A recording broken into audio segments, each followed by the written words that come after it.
Achievers dairy ವಿಶೇಷ ಕಾರ್ಯಕ್ರಮಕ್ಕೆ ಸ್ವಾಗತ. ನಾನು ಲಕ್ಷ್ಮಿ. ಇವತ್ತಿನ ನಮ್ಮ ಈ ವಿಶೇಷ ಕಾರ್ಯಕ್ರಮದಲ್ಲಿ ಹಳ್ಳಿ ಪ್ರತಿಭೆ ತಾನು ಏನಾದ್ರೂ ಸಾಧನೆ ಮಾಡಬೇಕು ಅನ್ನುವಂತಹ ವಿಚಾರದನ್ನ ಗಮನದಲ್ಲಿ ಇಟ್ಟುಕೊಂಡು ಏನಾದ್ರೂ ಅಚೀವ್ ಮಾಡ್ಲೇಬೇಕು ಅಂತ ಹಠ ತೊಟ್ಟು ಚಿತ್ರಕಲೆಯ ಮೂಲಕವಾಗಿ ವರ್ಲ್ಡ್ ರೆಕಾರ್ಡ್ ಮಾಡಿದಂತಹ ಶಿಲ್ಪಶ್ರೀ ಅವರು ಇವತ್ತು ನಮ್ಮ ಕಾರ್ಯಕ್ರಮದಲ್ಲಿದ್ದಾರೆ. ಬನ್ನಿ ಶಿಲ್ಪಶ್ರೀ ಅವರ ಕಾರ್ಯಕ್ರಮಕ್ಕೆ ಸ್ವಾಗತಿಸೋಣ. ಶಿಲ್ಪಶ್ರೀ, ಕಾರ್ಯಕ್ರಮಕ್ಕೆ ಸ್ವಾಗತ. Thank you. ಶಿಲ್ಪಶ್ರೀ, ನಿಮಗೆ ಈ ಒಂದು ಚಿತ್ರಕಲೆಯಲ್ಲಿ ಹೇಗೆ ಆಸಕ್ತಿ ಬಂತು? ಚೈಲ್ಡ್ಹುಡ್ ಇಂದ ಎಲ್ಲರನ್ನೂ ನೋಡಿ, ಅಂದ್ರೆ ಡ್ರಾಯಿಂಗ್ ಟೀಚರ್ಸ್ ಎಲ್ಲ ಸ್ಕೂಲ್ ಟೈಮಲ್ಲಿ ಯಾವುದಾದ್ರೂ ಡ್ರಾಯಿಂಗ್ ಮಾಡಬೇಕಾದ್ರೆ ನಮಗೂ ಮಾಡಬೇಕು ಅನ್ನೋದೊಂದು, ಏನಾದರೂ ಈ ಫೀಲ್ಡಲ್ಲಿ ಮಾಡಬೇಕು ಅನ್ನೋದು ಅವಾಗಿಂದನೂ ಅದನ್ನ ಹೆಚ್ಚು ಜನಗಳಿಗೆ ತಲುಪೋದು ಅಂತಂದ್ರೆ ಯಾವ್ದಾದ್ರು ಡ್ರಾಯಿಂಗ್ ಮೂಲಕ, ಅದರಿಂದ ಜನರಿಗೆ ರೀಚ್ ಆಗ್ಬೇಕು ಹೌದು. ಆಸೆ ಬಂತು. ಅಂದ್ರೆ ಹಳ್ಳಿಯಲ್ಲಿ ನೀವು ಹುಟ್ಟಿ ಬೆಳೆದಿದ್ದು ಏನಾದ್ರೂ ಒಂದು ಅಚೀವ್ ಮಾಡ್ಬೇಕು, ಅದ್ರಲ್ಲೂ ಚಿತ್ರಕಲೆಯಲ್ಲೇ ಮಾಡ್ಬೇಕು ಅಂತ ಯಾಕೆ ಅನ್ಸಿದ್ರು? ಅಂದ್ರೆ ಚೈಲ್ಡ್ಹುಡ್ ಅಲ್ಲಿ ಯಾವ್ದಾದ್ರು ಪ್ರಾಜೆಕ್ಟ್ ವರ್ಕ್ ಕೊಟ್ರೆ 7th ಸ್ಟ್ಯಾಂಡರ್ಡ್ ಅನ್ಕೋತೀನಿ, ಆ ಟೈಮಲ್ಲಿ ಎಲ್ಲರೂ ಸೀನಿಯರ್ಸ್ ಹತ್ರ, ಊರಲ್ಲಿ ಯಾವ್ದಾದ್ರು ಸೀನಿಯರ್ಸ್ ಇದ್ರೆ ಅವ್ರ ಹತ್ರ ಡ್ರಾ ಮಾಡ್ಸೋದು ಆ ಥರ ಇತ್ತು. ಅವಾಗ ನಾವು ಕೇಳಿದ್ರೆ ಮಾಡ್ಕೊಡ್ತಾ ಇರ್ಲಿಲ್ಲ. ಅವಾಗ ಸ್ವಲ್ಪ ಹಠ ಬಂತು ನಮಗೂ, ಮಾಡ್ಬೇಕು, ಯಾರ ಹತ್ರ ಹೋಗಿ ಏನಕ್ಕೆ ಕೇಳ್ಬೇಕು, ನಾವು ಕಲಿಬೋದಲ್ವಾ ಅನ್ನೋ ತರ, ಅದ್ರಿಂದ ಸ್ಟಾರ್ಟ್ ಆಗಿದ್ದು. ಒಂದು ಹಠ. ಹೌದಾ? ಯಾಕೆ ಬೇರೆಯವ್ರ ಹತ್ರ ಕೇಳ್ಬೇಕು, ನಾವು ಮಾಡ್ಬೋದು, ನಾವು ಬೇರೆಯವ್ರು ಮಾಡ್ಕೊಡ್ಬೋದಲ್ಲ ಅನ್ನೋ ತರ. ಅಂದ್ರೆ ನಿಮಗೆ ಈ ಚಿತ್ರಕಲೆಯಲ್ಲಿ ಆಸಕ್ತಿ ಹಠದಿಂದ ಬಂತು, ಯಾಕೆ ಬೇರೆಯವರಿಂದ ನಾವು ಸಹಾಯ ಮಾಡ್ಕೊಂಡು ತಗೋಬೇಕು, ನಾನೇ ಒಂದು ಕಲಿಯೋಣ ಅಂತ. ಇದಕ್ಕೆ ಸಪೋರ್ಟಿವ್ ಆಗಿ ಯಾರು ನಿಂತಿದ್ರು ನಿಮಗೆ? ಸಪೋರ್ಟಿವ್ ಆಗಿ ಅಂದ್ರೆ ಫ್ಯಾಮಿಲಿ, ಅಣ್ಣ. ಅದನ್ನ ಬಿಟ್ರೆ ಇನ್ ಟೀಚರ್ಸ್ಗಳು ಜಾಸ್ತಿ ಸಪೋರ್ಟ್ ಮಾಡಿದ್ದು. ಇನ್ನು ಊರಲ್ಲಿ ಬಂದ್ರೆ ಅಶೋಕ್ ಅಣ್ಣ ಮತ್ತೆ ಕುಮಾರ್ ಅಂಕಲ್ ಅಂತ, ಅವರಿಂದ ಸ್ವಲ್ಪ ಸಪೋರ್ಟ್ ಜಾಸ್ತಿ. ನಾವೇನೇ ಮಾಡ್ಬೇಕಾದ್ರು ಮಾಡು, ಚೆನ್ನಾಗಿ ಮಾಡ್ತೀಯ ನೀನು, ಇನ್ನೂ ಅಚೀವ್ ಮಾಡು ಅನ್ನೋ ಥರ ಸಪೋರ್ಟ್ ಮಾಡ್ತಾರೆ.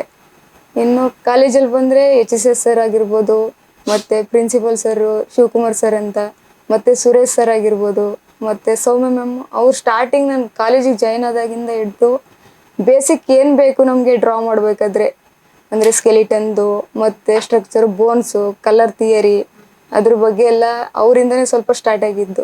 ಅದಕ್ಕಿಂತ ಮುಂಚೆ ಇದು ಕಲಿಬೇಕು ಅಂತಂದರೆ ಅಷ್ಟೊಂದು ಹೈಸ್ಕೂಲಲ್ಲೆಲ್ಲ, ಅಂದರೆ ನಮ್ಮದು ಇನ್ನು ಚಿಕ್ಕ ವಯಸ್ಸು, ಅವ್ರಿಗೇನು ಬೇಕೋ ಅದನ್ನ ಮಾತ್ರ ಮಾಡ್ಕೊಡೋರು. ಇನ್ನು ಪೋರ್ಟ್ರೇಟು, ಇವಾಗ ಯಾವ ವ್ಯಕ್ತಿ ಆ ಥರ ಇದ್ದಾರೆ ಆ ಥರ ಮಾಡೋದರ ಗೊತ್ತಿರಲಿಲ್ಲ.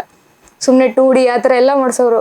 ಅದನ್ನೆಲ್ಲ ಮತ್ತೆ 10th ಪಾಸ್ ಔಟ್ ಆದಾಗ ಡಿಪ್ಲೊಮೊ ಸೇರ್ಕೊಂಡೆ. ಆವಾಗ ಆ ಫೀಲ್ಡಲ್ಲಿ ಯಾರು ಸರ್ ಒಬ್ಬರು ಅಂದರೆ ಟ್ರಾನ್ಸ್ಫರ್ ಆಗಿ ಬೇರೆ ಕಡೆ ಹೋಗ್ತಾಯಿದ್ರು JSS ಕಾಲೇಜಲ್ಲಿ.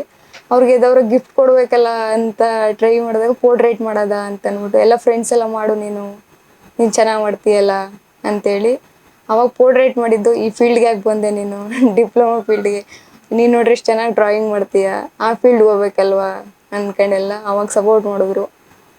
ಅದರಿಂದ ಪೋರ್ಟ್ರೇಟ್ ಮಾಡೋಕ್ಕೆ ಸ್ವಲ್ಪ ನನಗೂ ಎಲ್ಲ ಯೂಟ್ಯೂಬು ಮತ್ತು ಇನ್ಸ್ಟಾಗ್ರಾಮಲ್ಲಿ ಕಾಲೇಜಿಗೆ ಜಾಯ್ನ್ ಆಗೋಕ್ಕಿಂತ ಮುಂಚೆ ಅಲ್ಲಿ ಕಲಿತಾ ಇದ್ದಿದ್ದು, ಅದೇ ಇವಾಗ ಕ್ಯಾರಿ ಆಗ್ತಾ ಇದೆ. ಅಂದ್ರೆ ನೀವು ಯಾವುದೇ ಕ್ಲಾಸಸ್ಸಿಗೆ ಹೋಗಿಲ್ಲ, ಹಾಗೆ ಕಲ್ತಿರುವಂತದ್ದು? ಹಾಗೆ ಕಲ್ತಿದ್ದು, ಅದನ್ನೇ ಇವಾಗ ಕಾಲೇಜಿಗೆ ಜಾಯ್ನ್ ಆಗಿ ಆರ್ಟ್ ಕಾಲೇಜ್ಗೆ ಅಲ್ಲಿ ಕಂಟಿನ್ಯೂ ಮಾಡ್ತಾ ಇರೋದು. ಅಂದ್ರೆ ಹೇಗೆ ಇವಾಗ ಹಾಗೆ ಸುಮ್ಮನೆ ಅಂತೂ ಕಲಿಯೋಕ್ಕಾಗಲ್ಲ, ಟ್ಯುಟೋರಿಯಲ್ಸ್ ನೋಡ್ಕೊಂಡು ನೀವು ನಾನು ಟ್ರೈ ಮಾಡಬಹುದು ಅಂತ ಮಾಡಿದ್ದ. ಅಂದ್ರೆ ಇವಾಗ ಬೇಸಿಕ್ ಆಗಿ ಎಲ್ಲರೂ ಜನಗಳಿಗೆ ತಲುಪೋದಾದ್ರೂ ಅಷ್ಟೇ, ಯಾರಿಗೆ ತಲುಪೋದಾದ್ರೂ ಅಷ್ಟೇ, ಅಂದ್ರೆ ಅಟ್ರಾಕ್ಟ್ ಆಗಿರ್ಬೇಕು, ಅಂದ್ರೆ ಅದು ಮೀನಿಂಗ್ಫುಲ್ ಆಗಿದ್ರು ಆ ಥರ ಏನು ಥಿಂಕ್ ಮಾಡಲ್ಲ. ಅಂದ್ರೆ ಇವಾಗ ನೀವು ಹೆಂಗಿದ್ದೀರಾ ಆ ಥರ ಬರೆದ್ರೆ ಜನಗಳಿಗೆ ಅವ್ರ ಥರನೇ ಬರೀತಾರೆ ಅನ್ನೋದು.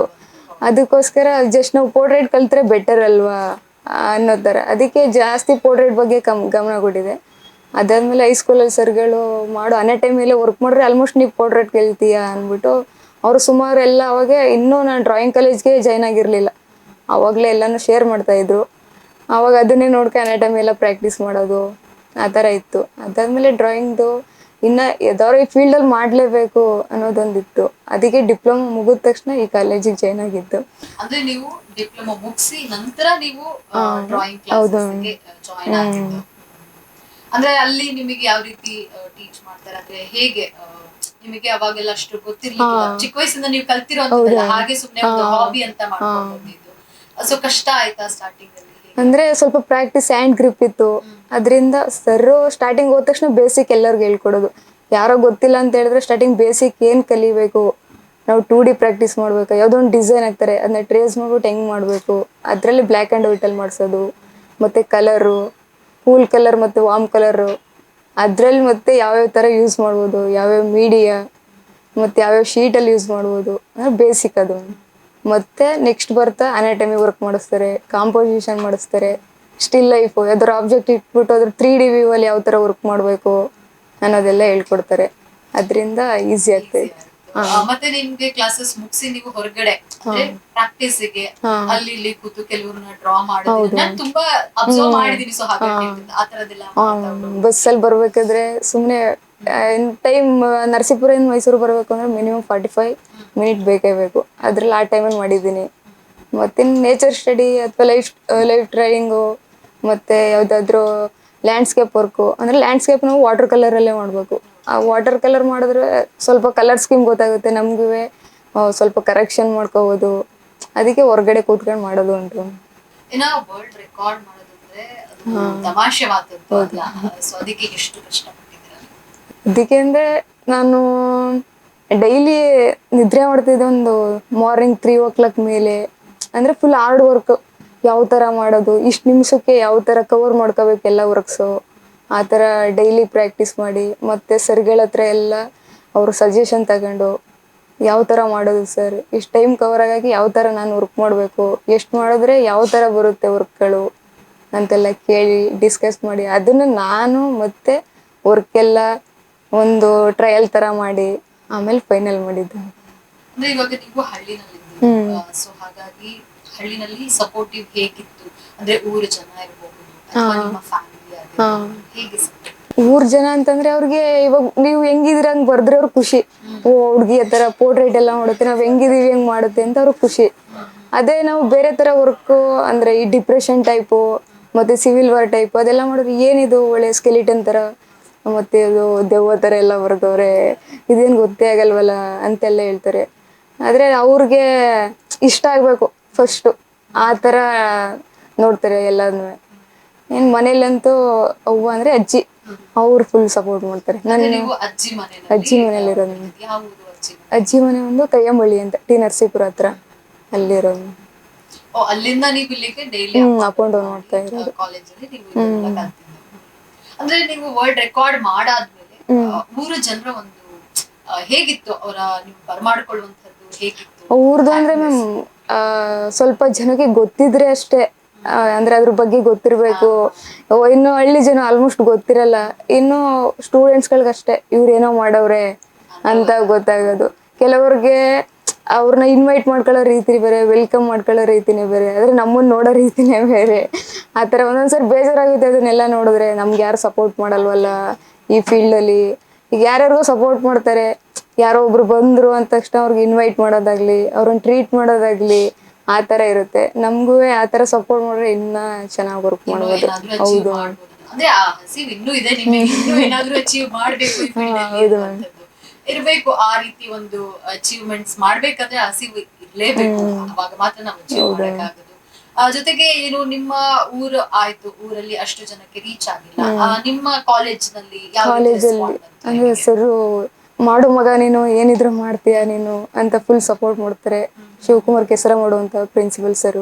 ಅದನ್ನ ಬಿಟ್ರೆ ಶಿವಕುಮಾರ್ HSS ಸರ್ ಅಂತ ನನ್ನ ಹೈಸ್ಕೂಲಿಂದ ಹಿಡ್ದು ಇವಾಗ ನಾನು ಅಟ್ ಪ್ರೆಸೆಂಟ್ ವರ್ಕ್ ಮಾಡ್ತಾ ಇದ್ದೀನಿ ಅಂದ್ರೆ ಸರ್ ಫುಲ್ಲು ಅವರು ಡ್ರಾಯಿಂಗ್ ಟೀಚರೇನೆ.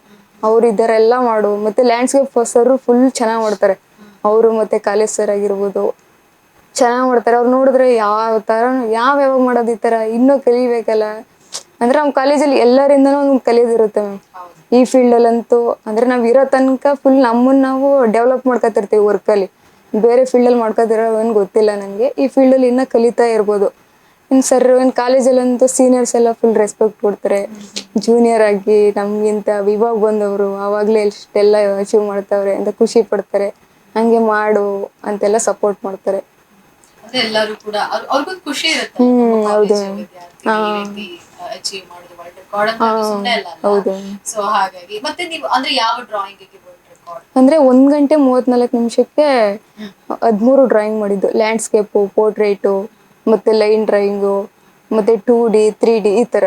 ಸೊ ಒಂದು 1 ಗಂಟೆ 34 ಅಷ್ಟರಲ್ಲಿ ನೀವು 13 ಡ್ರಾಯಿಂಗ್ ಬಿಡಿಸುವಂತ ಎಲ್ಲ A3 ಸೈಜ್ ಮತ್ತೆ A2 ಸೈಜ್.